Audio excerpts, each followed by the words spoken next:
All right, today we're going to look at Chapter 3, Basic Cryptography. Looking at this, you're going to learn how to hide messages. We're going to look at hash, we'll look at symmetric and asymmetric cryptographic algorithms. We'll look at different types of attacks, and look at the way that cryptography is used. All right, so this is something we can use to hide our messages. This is something we can use to protect our data. We can protect it from plain view this way. So what it says here is we're scrambling information so it can't be read. Now there's many different ways you can do this. Really depending on how long you need the information to be hidden or to be encrypted or secure will depend on what method you'll use.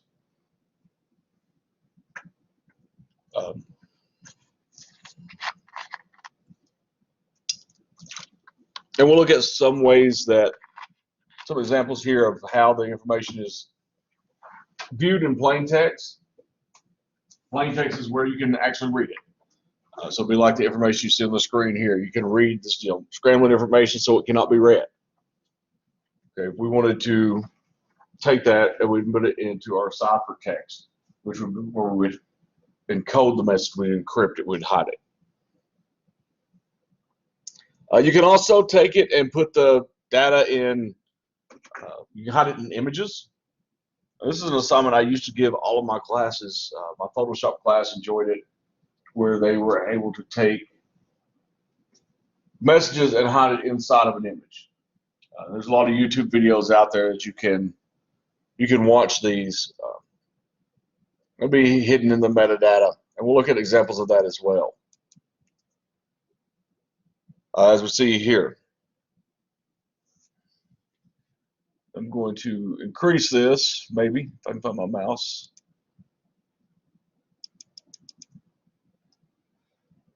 All right, so this is the image that somebody would see. They would see the Statue of Liberty's head. Inside that, we see that our message that we've got to be hidden just says the secret password. Well, we're putting that message in binary form. Okay, so we're making it ones and zeros. Now we're taking that binary and it's just being hidden in the metadata.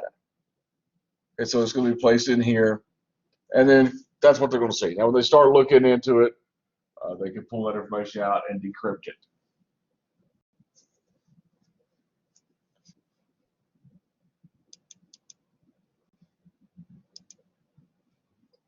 Take that down one more.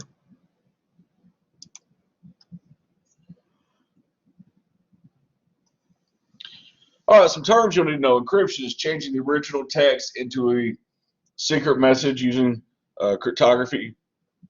Decryption is changing the secret message back to its original form. Okay, so we'll have it where the encryption, we're changing it from plain text to ciphertext, so where you can't read it just by looking at it. Decryption is taking that secret message, that ciphertext, and we're taking that and changing that back to its plain text, where it is in readable form. Clear text data is data stored or transmitted without encryption. All right, so you take your plain text data and you put this in some type of cryptographic algorithm. Let's go with cipher. It's going to have a mathematical formula that's going to produce an encrypted text. It's also going to be used to decrypt it. Now, one of the things for encryption and decryption is the key. It's a mathematical value entered into the algorithm, produce the ciphertext. The reverse process is going to get the plain text message back. Now, we'll look at two types of keys later on, and we'll discuss those more details. Substitution cipher will substitute one character for another. You see here it says one type is the ROT13, which it's going to rotate the alphabet 13 letters. So A would become an N. Now that's something that you can use. You don't have to use 13 as your key on that. Okay, so if you want to do, a 2, if you want to rotate the letters 2, then A would become a C. and so forth. So you can use those as you need. Now, those are basic, simple encryptions. And those are something that can easily be broken.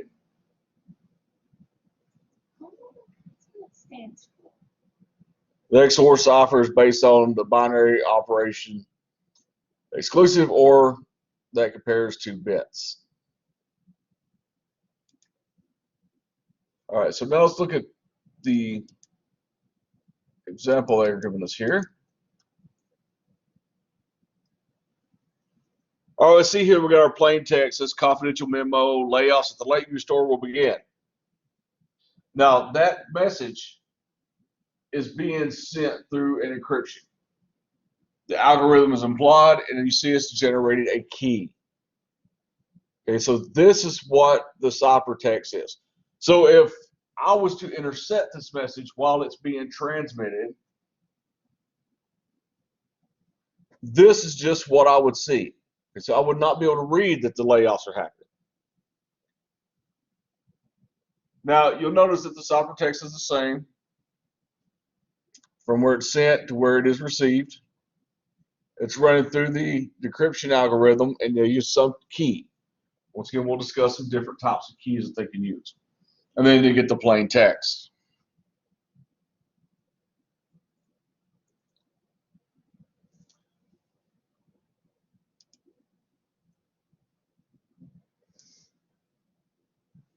All right, so some more examples here. We see the substitution cipher. We see, A is 1, B is 2, and so forth. See, the example here is the word security. Well, what would be sent to the user is 19, 5, 3, 21, 18, 9, 20, 25. Okay, then they would go back and they would decipher that. They would go the reverse process and say, okay, 19 would be an S. The strength of encryption is not in the algorithm that you use. The strength is in the key. Okay, so if I'm using just this straight key here, where I'm using A is equal to 1, B is equal to 2, it's going to be kind of easy to figure out. Now, if I wanted to strengthen this, I may make A equal 10, B equals 25, and so forth. So I could mix it up, and it would make it a little bit stronger of the key. The thing is, if I do that, I got to make sure whoever I'm sending this message to has that same key, so they can go back and decrypt it, decipher the information. Okay, the rotation 13, we see that A is equal to N, B equals 0. So we see that security would then be the result for it being encrypted, be FRPHEVGL. I'm just looking at that, it doesn't really make a lot of sense. Once again, though, it's going to be one of those things that it's pretty simple to break.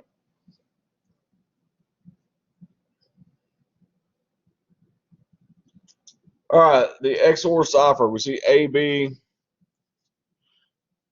zeros, 0, 1. These are on or off. So 1 is on, 0 is off. So it's based on your binary here. So the example that security is going to use the combiner of flapjack. And then we'll see our results be listed down here. How does that exactly work with letters? Because Wait a minute. I've seen it with binary before, but never with letters. We'll go over that.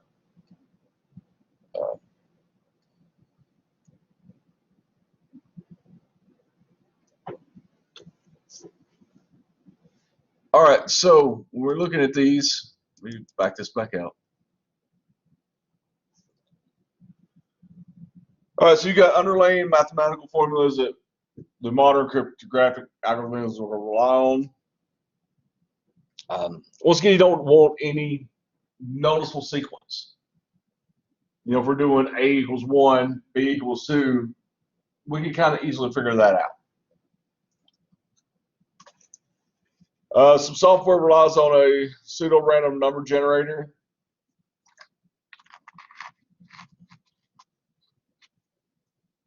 And we have two factors that can thwart the threat actors from discovering the underlying key to our algorithms. You have diffusion. That's if a single character of plain text is changed, then it should result in multiple characters of ciphertext changing. And confusion is the key does not relate in a simple way to the ciphertext.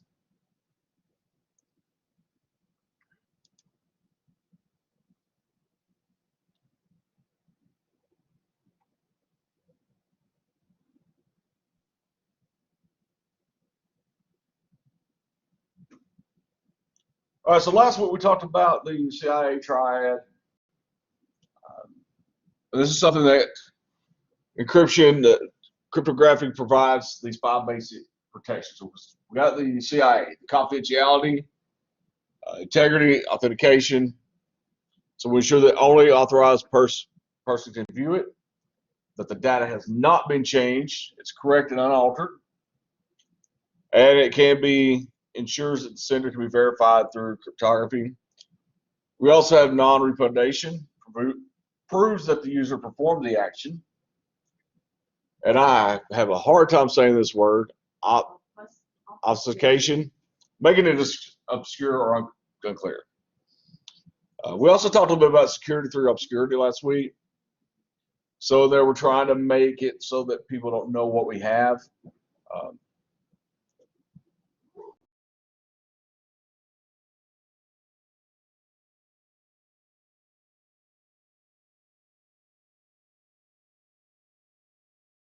The attacker's unaware.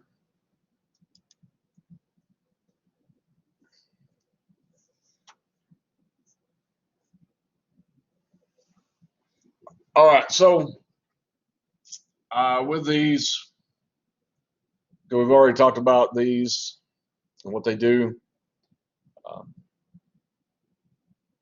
The description of them, confidentiality ensures that only authorized parties can view the information. Protection of that is that encrypted information can only be viewed by those who have been provided the key. Integrity ensures that the protection of that is that encrypted information cannot be changed except by authorized users who have the key. Authentication proves that the sender was legitimate and not an imposter. Non-repudiation, individuals are prevented from fraudulently denying they were involved in the transaction. Basically, what they are saying, you can't say that I sent you something and say, oh, I didn't send that. So it's a way to prove that. And finally, the last one is hiding details. Behind the details, the origins cannot be determined.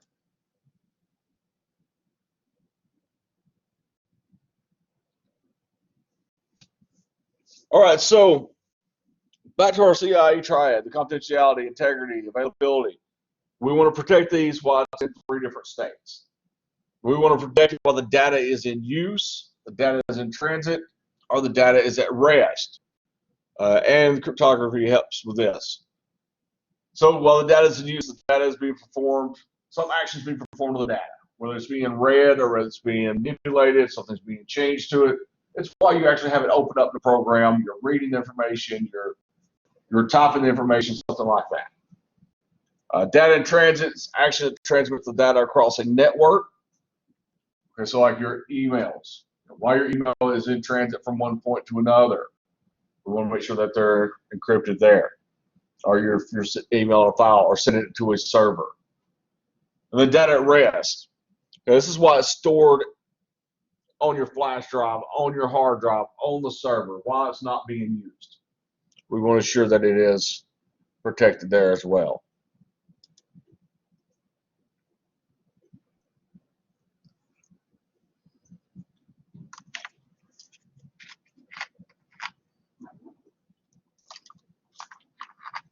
And I gotta apologize for stopping. My throat's killing me today.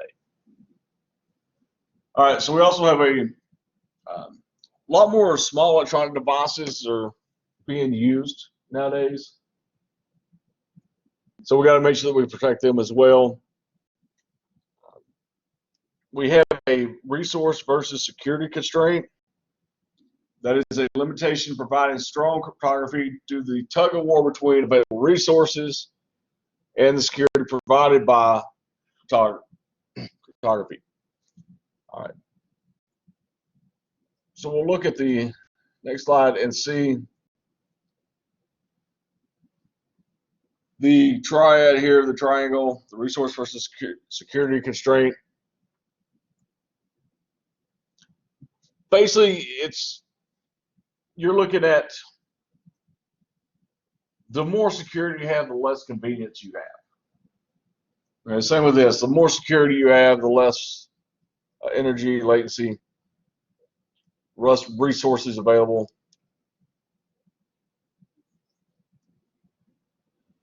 We got some different types of algorithms, and we look at the differences here between the amount of data that's going to be processed at the time. A stream cipher takes one character and replaces it with another. A block cipher manipulates an entire block of plain text at one time. A sponge function takes as input a string of any length and returns a string of any requested variable length. And we got three categories of cryptographic algorithms. You have a hash algorithm, you have a symmetric cryptology, and you have asymmetric cryptology.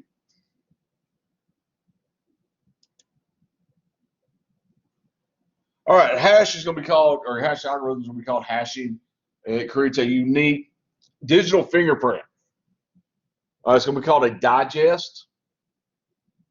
You'll see it also as a message digest or hash. Cannot be used to reveal the original data set, and this is going to be used primarily for comparison purposes. As you see, it is intended to be a one-way, so that what we're doing is we can compare this, and we can see that, okay, does this hash match the original hash? If it does, we can assume that this is, the original data.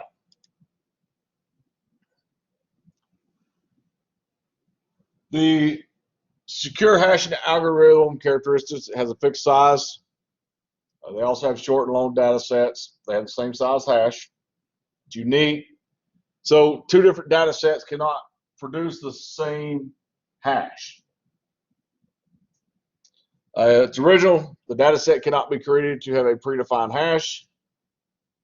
And it is secure because the resulting hash cannot be reversed to determine original plain text. All right, so we're going to see an example here of some different hash. We got our images or files here, and this is just information about that file. And we see the hash number.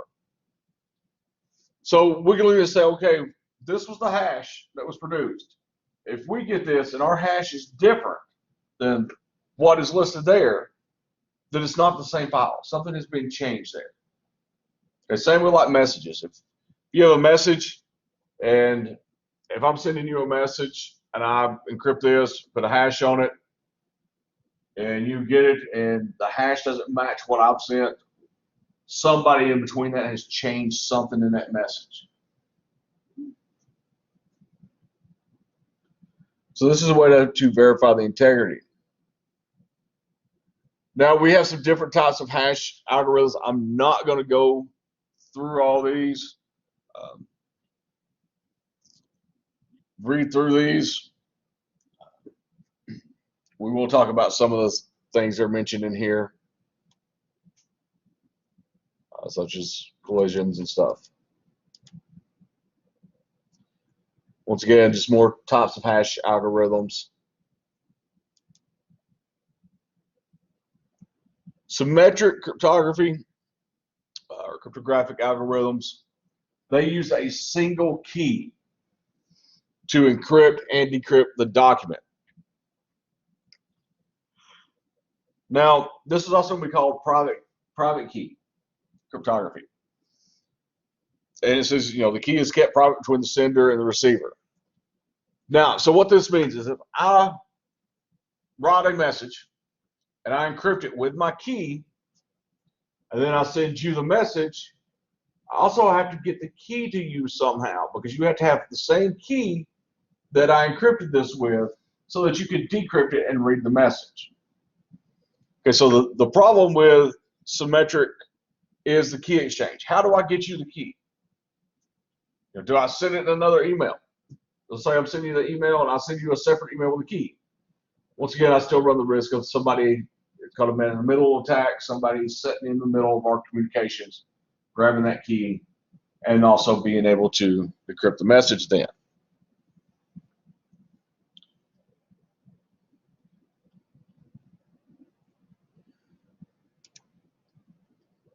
So we see the example here that Bob is the sender. And he's saying, hey, it's a confidential memo. We're going to close these stores. We're going to lay off at the Lakeview store.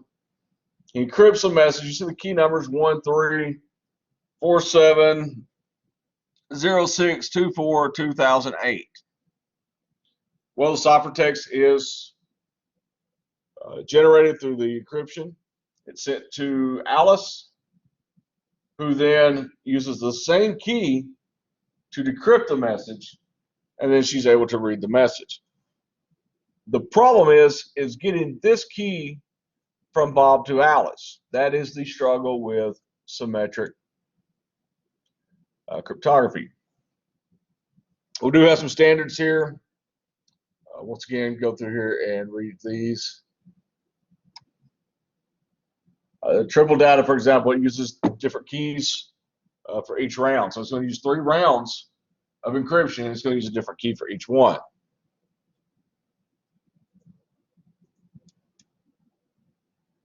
We'll see the example here. It goes through the encryption algorithm 1. Then this message is going to be ran through an encryption algorithm to produce a new ciphertext. And then it's going to be ran through a third time. And you'll notice that we have different keys for each one. All right, so now to decrypt this message, you run it through this in reverse. Okay, so you have to have the 3 keys for this.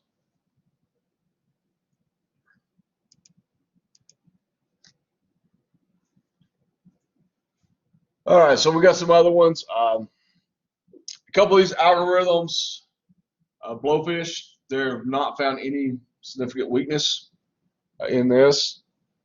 The IDA uses block cipher, processes 64 bits with a 128-bit key with 8 rounds of encryption. That's something that's used in European nations. All right, as I said, the weakness of symmetric is the key exchange. How do I get the key to the person that needs to decrypt the message? So one way we can do this is we can use asymmetric cryptography. It's also going to be called public key cryptography. In there, you've got 2 mathematically related keys. You have a private key and a public key. Public keys are available to everyone and freely distributed. Private keys are kept secret to the person. So looking at what we're going to do with this, in this situation, Bob is going to send the same message to Alice. But instead of generating a key and having them find a way to send the key to Alice, he's going to go out and he's going to get Alice's public key. And he's going to encrypt the message with her key. He's then going to send it, and Alice gets the message. She's going to see whatever the ciphertext is there, 626, so forth. But she's going to use her private key to decrypt it. Okay, she can't go out and get her public key and use her public key to decrypt the message. It's got to be her private key because they work in pairs. Think of this as a lock with 2 keyholes on it. One key locks the lock, and you have to have a separate key, a different key to unlock it. It's what this works with our messages.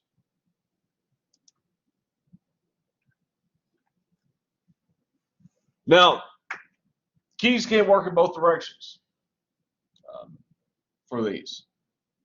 You know, you do have your private key, your public key. There will be a pair. You do have to have both of those for this to work. It does solve the problem of the key exchange with symmetric.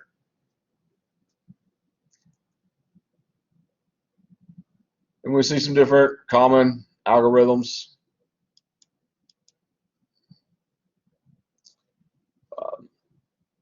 Once again, we're not going to go through each one of these algorithms. Make sure you just read over it.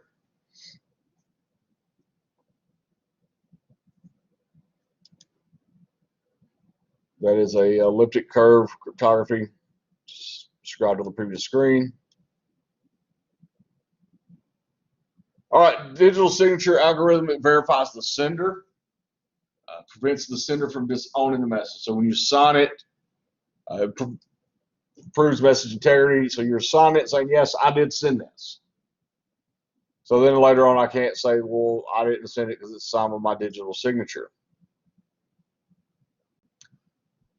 So we see the example of this. And here we got Bob once again. He's running this through a hash, producing a digest saying that this is the message. We're going to encrypt this. You see the digital signature. Okay, so it's saying that that came from Bob. It's been sent, same information here, digital signature. Bob's private key is being used. And then finally, when Alice receives it, she's be able to see the digest. So she's able to see that it is Bob's digital signature here, that he did send this. So if there are no layoffs happening at the Lakeview store, Bob can't go back later and say, I didn't send this. He signed it with his digital signature.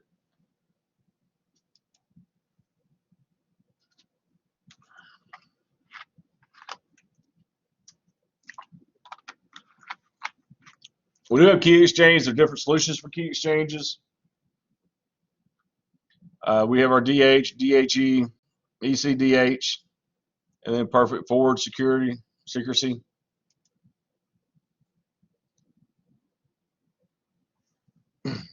All right, so some of the problems we have, common attacks, target algorithm weaknesses, and then exploit collisions.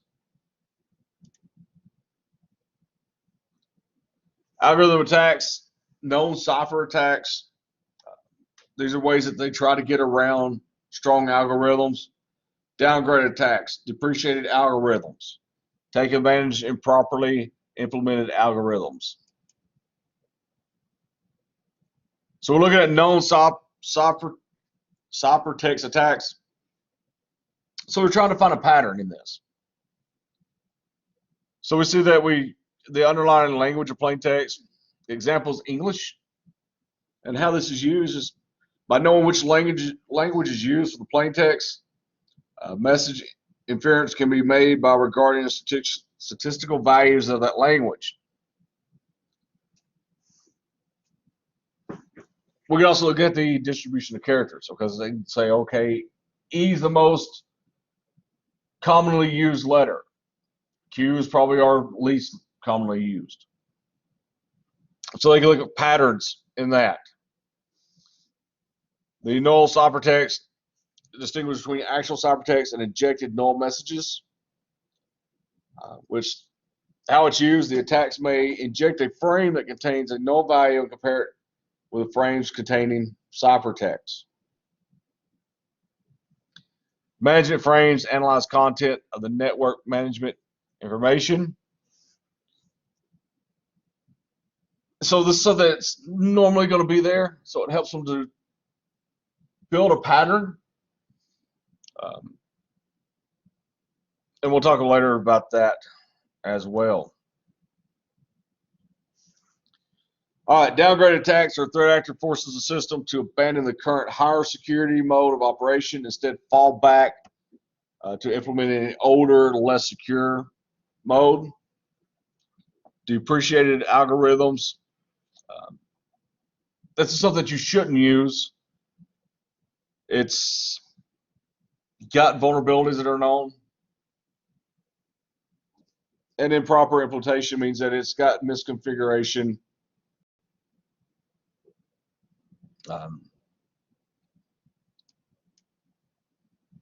We look at some attacks.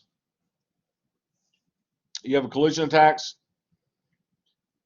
What happens here is where the two files have the same hash. It's known as a collision. So the collision attacks an attempt to find two input strings of a hash function that produce the same hash attack or hash result. You also have a birthday attack, and it's based off the birthday paradox, which says that for there to be 50% chance someone in a given room shares your birthday, 253 people would have to be in that room.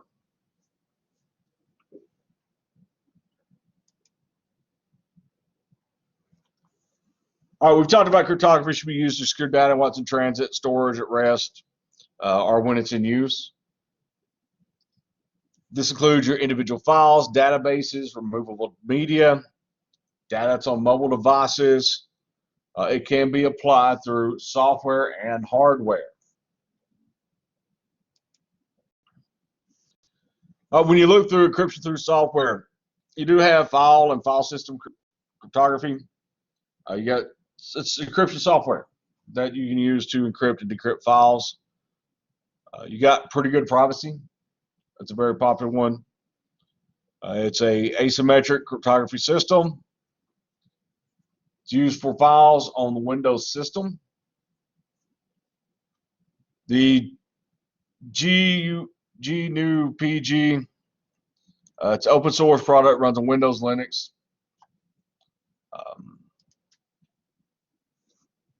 You got Microsoft Windows encryption file system. It is a encryption system for Windows. A full disk encryption protects all the data on the hard drive. I like BitLocker.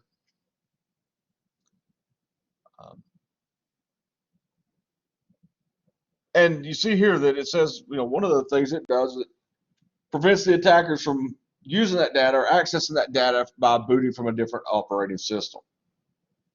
So they can't take your hard drive out, put it in a Linux, a Mac computer, and then access information. Now, software does have some vulnerabilities in there. Has some attacks that can, take place through the software. You can have cryptography be embedded in hardware. Provides a higher degree of security, and it can be applied to USB drives and standard hard drives. And we got some options here: the trusted platform model or the hardware security model. We have USB drive device encryption. This is something to be used for your flash drive. It's like when you plug it in now, it won't connect until a password's put in, the correct password. Everything's going to be copied over to that drive. Is going to be automatically encrypted. One of the big things is stolen drives can be remotely disabled.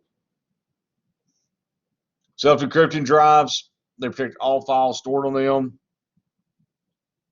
The drive and host device perform authentication process during the initial power up. And if that doesn't pass, if it fails that, it can be set to deny or to delete the encryption keys. So the data will be permanently unreadable.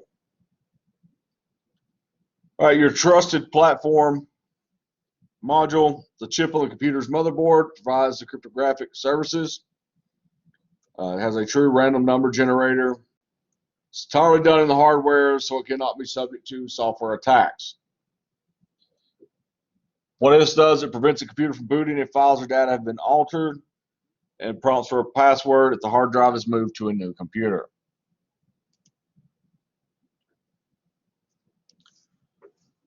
The hardware security module is a secure cryptographic processor. Includes an onboard key generator and key storage facility. Performs accelerated symmetric and asymmetric encryption, and can provide services to multiple devices over a LAN.